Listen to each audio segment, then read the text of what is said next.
Let's get the thoughts of a Reclaim Party MP, Andrew Bridgen, on this. Andrew, good morning. Thank you for joining us. Andrew, what do you make of this? Well, I think it's deeply worrying.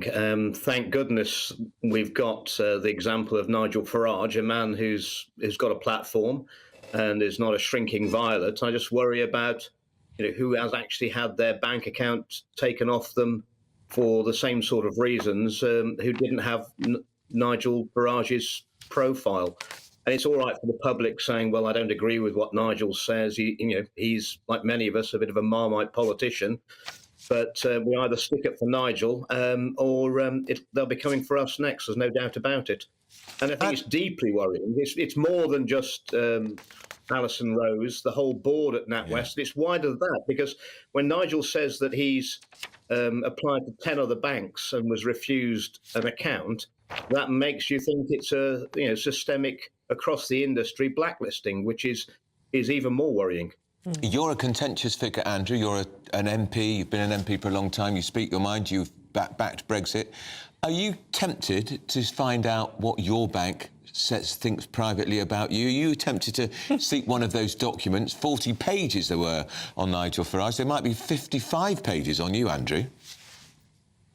Yes, it is an interesting prospect. But I mean, that question, people could ask what's the bank holding on them, and also what interest is it of the bank, what their political views might be, and surely it's the opposite of banking.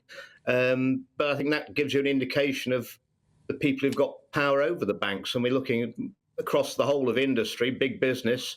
It's all about ESG scores, and you have to ask yourself who bought that system in. So do you think, Nigel Farage now is insisting the whole board resign and Dame Alison Rose goes without a payoff. Do you agree with his stance on those things?